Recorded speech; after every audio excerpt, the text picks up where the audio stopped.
Hello YouTube, this is Morgan, Airspeed Prime here at my next Star Wars comic review. This one's going to be for Star Wars Kanan The Last Padawan issue number 2.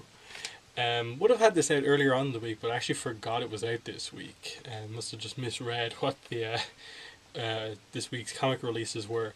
But anyway, yeah, it's the same creative team as last time round. This is issue 2 of 5, at least of the first arc. I think at Star Wars Celebration they confirmed there's going to be a second arc of this story, so it'll continue past issue 5. But overall I thought this was a good issue. Not quite as good as the first issue, because we're getting into that kind of middle part of the story now where it's just like, oh, I kind of expected this to happen.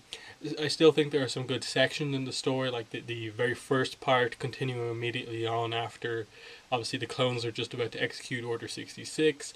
The bit at the start where we get that, very fast paced, and then the bit at the end when Caleb overhears the Obi-Wan's kind of call from the Jedi Temple to stay away. That was also really good. But just around the middle of the story, it's just like, I was like, what are they doing here? I get you that you need to show all of this, but it's not the most interesting content in this story that we're going to get right now. So I feel most of that's out of the way, which is, I suppose, a success. But definitely this won't be remembered, I think, as the best issue of the story. But getting into the specifics, we start off obviously with Caleb really, happy. He's been given the holocron, and he just talks about how he's never kind of been happier. He's found his place in a way on the battlefield. There was that conversation from the last issue about how Depo Blabo was telling him, change will happen, and you're going to have to kind of learn to accept this. And he's talking about how Captain Styles, Commander Gray, they're his friends, and he's just about to kind of like go to sleep when he's instantly kind of woken up by his master because Order 66 is happening. And as they kind of touch hands, you can see up here in the panel here, Caleb gets this vision of basically Order 66 happening around the galaxy. You can see Kiadi Mundi here. I think that's meant to be Plo Koon, and that looks like Ayla Secura. All dying, which I think we saw in the Revenge of the Sith movie. So you get to the idea that he's sensing that this is not just an occurrence here, that it's happening all around the galaxy, which I quite like. And we get that's the chapter page, this really nice double page spread, chapter 2, Flight. And yeah, look, it's a interesting fight scene that we get from here. Balaba's defending him. She's instantly into action. He's kind of frozen with fear and kind of shock that this is actually happening.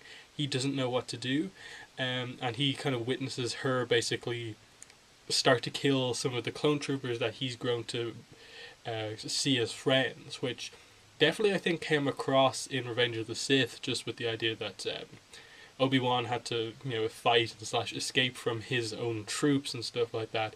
But it's even more kind of emotional in a way here, because the last issue as well as the first few pages of this one have heavily set up that he's friends with these clone troopers. And then, as he says here, then this clone trooper called Mix loses his head, attacks, and ... loses his head, as you see. She chops his head off, which is crazy, but it's something that he's just shocked to see, that they're forced to be in this situation where they have to kill their kind of friends, allies, to kind of get away. Then he jumps into action. He's forced to kill some of the people as well. He kills 2. And then kind of very quickly they realize they can't win the fight.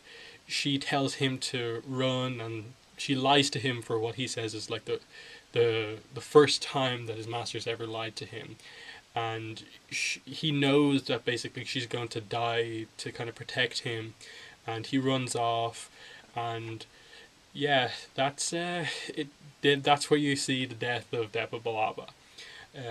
They don't obviously show it too heavily. They show the first shot hitting her, and then just one panel of a few clone troopers shooting downwards into the ground, obviously finishing her off. It's pretty brutal, even though they don't go into any sort of graphic detail. But either way, it's the death of Depa Billaba.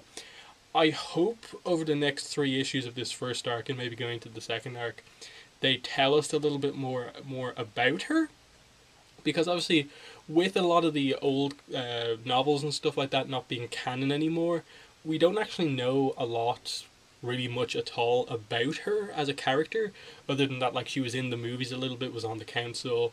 The last issue confirmed that she was kind of out of action for a while and only has recently come back and chosen Caleb here as her Padawan, and now obviously she dies.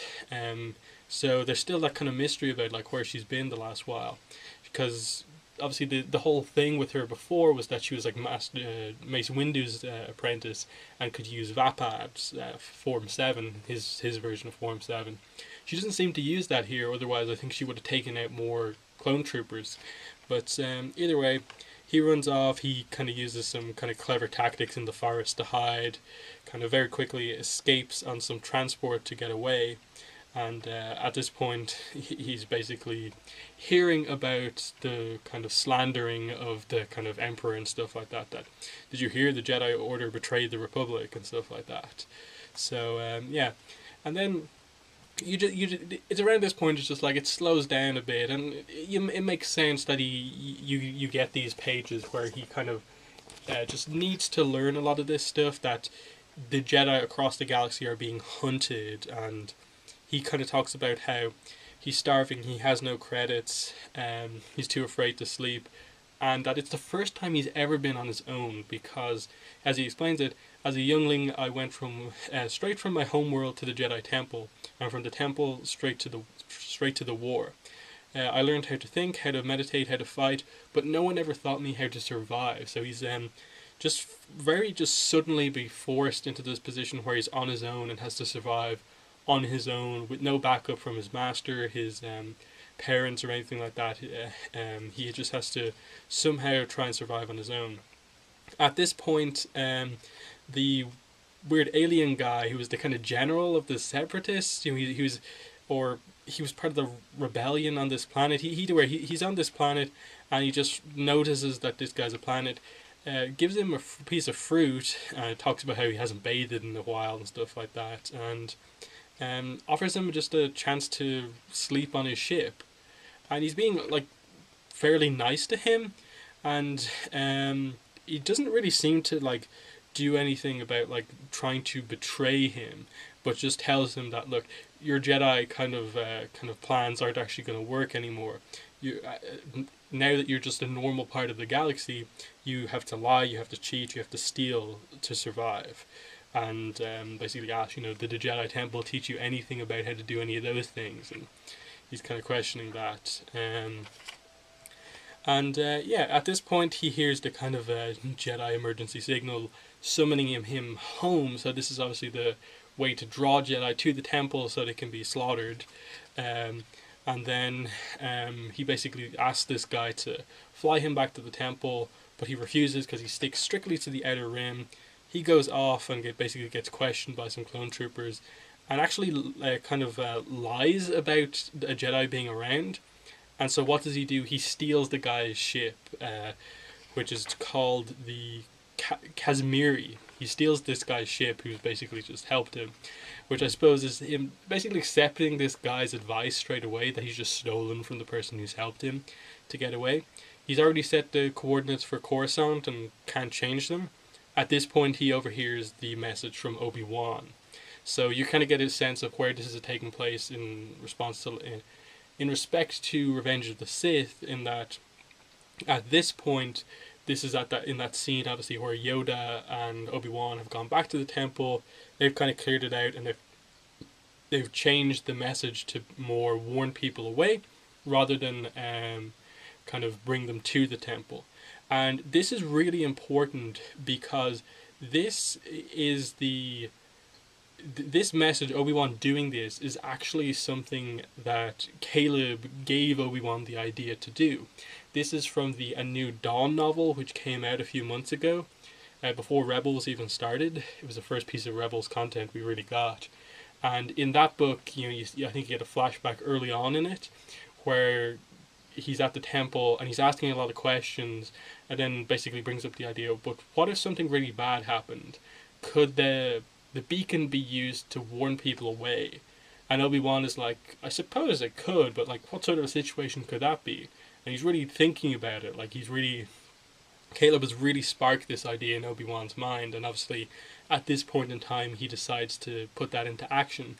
Uh, Caleb doesn't make any mention of that in this comic, but he might obviously afterwards, because the message is basically saved onto the holocron because Ezra sees it at the start of Rebels, so that's pretty interesting. And yeah, basically he emerges from hyperspace just over Coruscant, and he realizes that if only I'd got this message earlier, what am I going to do now? He's surrounded by Arc 170 starfighters, and they're basically like, look, this vessel has been stolen, it's harboring a fugitive, as far as we know, surrender or be destroyed. What do I do? And that's where the issue ends, and then they're just setting up for the next issue, where we're going to have him somehow trying to evade a bunch of clone troopers in Arc 170s and stuff like that, and see what's actually going to happen. I'm really interested to see where it does actually go from here. Like, he seems in a really helpless situation now, in that he's basically just come out of hyperspace, so he's kind of not moving now, and he's surrounded. So, like, if he tries to escape, it makes no sense for him to just easily be able to escape. So something has to happen there. Either he's going to hide and somehow switch ships or something like that, and maybe go undercover. I'm not really sure where exactly he's going. Is he going to go to the temple? Is he going to try and find Obi-Wan or something like that? I'm not sure. We know he eventually ends up on this kind of like mining colony, which is part of like A New Dawn, but he's a lot older in that book than he is at this point in time. So there's still there's a bit of time to cover in terms of Kanan's life, with regards to where he goes from here. I don't know if this character here who I was talking about is going to play a bigger role than he has. He doesn't seem like massively interesting. To me, definitely the focus is Caleb and, to a lesser extent, his master Depa Billaba. But again, she's just been killed. I assume one of the issues, maybe like issue 4 or part of like 5, maybe even the next issue, will focus on him maybe reflecting on what's come before, because the one thing we haven't really got too much of a hint at, there's a little hint I suppose here, is that at the start of Rebels and even in A New Dawn, he's lost faith in the Jedi, and that, he's annoyed at them. He's angry at the Jedi Order for basically allowing this to happen. This one thing where he kind of finally found his place, he was just feeling kind of safe, I suppose, as a Jedi, and then all of this stuff happens and turns his world upside down. When does the kind of defeated view of the Jedi Order happen? When does he full on put down his lightsaber, take it apart, and not use it for a while? When does he stop using the Force until basically he starts to use it again a little bit in A New Dawn? So there's a lot of stuff that still has to come into play, just because we know where obviously he ends up. We just don't know the events that lead him to come to the place where he's kind of working at the start of A New Dawn.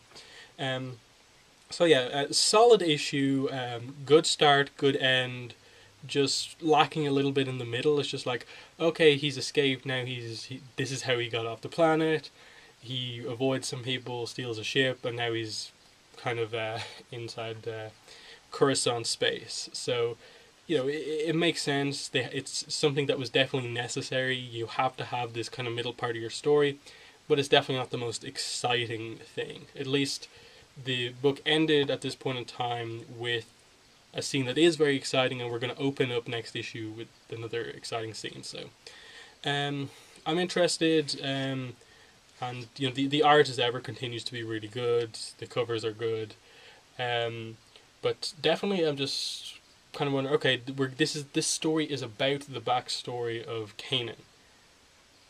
What is the actual story of that backstory? Is it just he escapes and gets to this place, or does something actually happen?